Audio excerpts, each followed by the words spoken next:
Hello and welcome to my ECP Assessment Task 2 presentation. During my PPB placement, I worked on a weekly basis with a 73-year-old female for one-on-one exercise prescription who I've de-identified as Judy. I missed Judy's initial assessment, but I was present for all her other appointments. Judy was referred to the exercise physiologist at Latrobe Community Health from the Peter Mac Centre for prehabilitation. Judy had had an appendectomy and partial cystectomy in March 2019, where doctors found what was termed as a moderately differentiated adenocarcinoma that was invading through her peritoneum, resulting in residual peritoneal disease. 1 week later, she was placed on chemotherapy drugs and referred for prehabilitation for an upcoming laparotomy, colectomy, appendectomy, and uretic stents. Was also undergoing a procedure known as HIPEC, which I'll elaborate on later. Judy also had an extensive past medical history that included aspects such as chronic kidney disease, recurrent infections, UTIs and pneumonia. She had connective tissue disease, megablastic anemia, ulcerative colitis, hypertension. She'd had a stroke, cardiomyopathy. She had an unknown cause of hypercalcemia, which she took biphosphonate for to increase bone mineral density. That led to osteonecrosis of her mandible as well. She had sleep apnea, osteomalacia, superficial thrombophlebitis, chronic low back pain, and gastroesophageal reflux disease.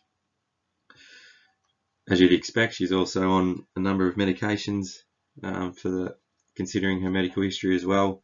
So she was on some medications for obviously the cancer, chemotherapy drugs, some pain medications, a couple of anticoagulants, some medications for reflux and blood pressure, and she was also on a diuretic and a beta blocker. So, gaining an understanding of the pathophysiology of appendix cancer, first we'll just look at cancer in general. So cancer is formed on the basis of a genetic mutation. As our cells create proteins through transcription and translation based off our DNA, there is a mutation that takes place that affects the way the cell should function according to its purpose. This mutation may be due to a genetic inheritance from parents or from exposure to certain lifestyle factors such as excess UV light from the sun, tobacco smoke, or air pollutants. It should be noted too that in Judy's referral, it did include that she'd been a lifelong non-smoker and also a minimal alcohol drinker. These mutations caused by these factors commonly affect the cell's gene expression by influencing one or more genes called proto-oncogenes and tumor suppressor genes, both of which are responsible for cell growth and division, as well as DNA repair genes, which, as the name suggests, are responsible for repairing damaged DNA. When these genes have been mutated, cells either grow uncontrollably or continue to replicate more cells with the same damage. This can in turn lead to growth of either benign or malignant tumors. Judy was diagnosed with appendiceal adenocarcinoma, a type of cancer that forms in the glands that secrete mucus or digestive fluid. The prevalence of appendiceal cancer is rare. Even the most common type of appendiceal cancer makes up about 0.5% of gastrointestinal neoplasms. Judy's cancer had also metastasized into her peritoneum. Her operation was to consist of a laparotomy, a right colectomy, and appendectomy, basically meaning to make an incision in her abdominal cavity to remove a section of her bowel and omentum. She was also having stents inserted into her ureter to prevent obstruction of urine flow from the kidney. Judy was then due to undergo a procedure mentioned before as HIPEC, which is an abbreviation for hypothermic intraperitoneal chemotherapy. For this procedure, once the cancerous tumor has been removed, surgeons actually pour heated chemotherapy jugs throughout the abdominal cavity. For this procedure, the solution is heated to 41 to 42 degrees Celsius and is circulated throughout the abdominal cavity for approximately 90 minutes before being drained and the incision then closed up. So these are just a few of Judy's objective measures taken from her initial assessment. So her blood pressure read 132/78 and her heart rate was 55. Bear in mind she was on medication for both her blood pressure and to lower her heart rate with a beta blocker as well. Her oxygen saturation was 95%. A 6-minute walk test, she scored 288 meters, which when reviewed through the literature, a meta-analysis revealed that women in Judy's age bracket walked a mean distance of 490 meters for a healthy population they were. In a 30-second sit-to-stand test, she scored 5 reps, and the ESSA outcome measures a score of 7 reps demonstrates a 5th percentile rank for women in her age group. Her grip strength on her left hand was 18 pounds, which for women in her age group, mean grip strength is on the left hand is 22 pounds. On the right hand, she scored 14 pounds, which according to ESSA outcome measures again, mean grip strength for women in her age group for that hand is 23.7 pounds. So from my experience on placement this year, Judy's referral is by far the most extensive with multiple conditions that I've seen. On the 15th of May, Judy had a submax VO2 max test, which was conducted at the Peter Max Centre in Melbourne, and she scored a VO2 max of 19 millilitres of oxygen per kilo per minute, which for her age is rated as poor.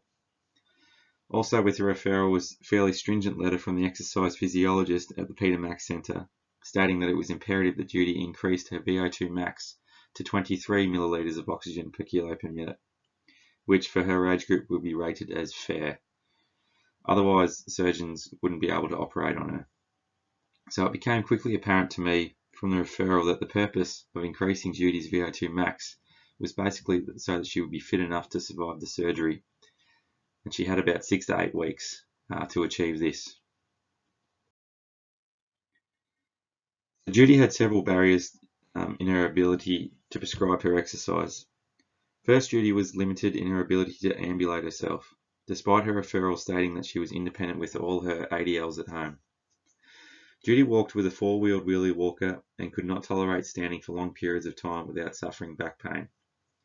Judy had undergone multiple spinal surgeries in years prior, but this left her with a decreased range of motion in bending and in general movement.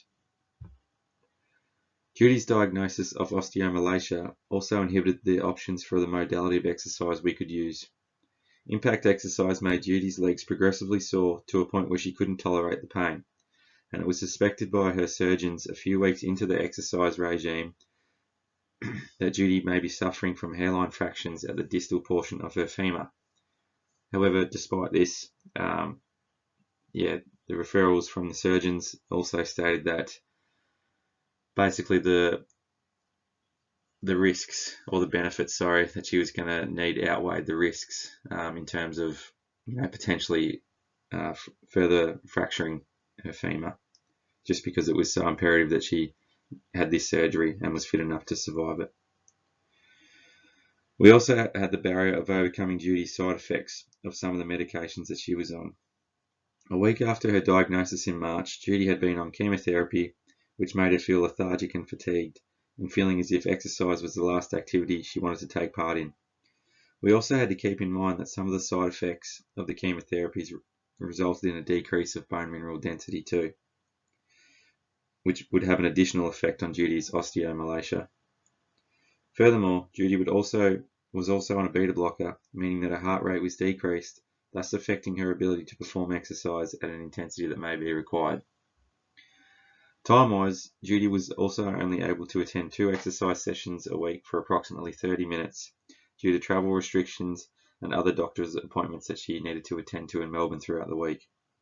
These time constraints left us with even less time to work with Judy in increasing her VO2 max.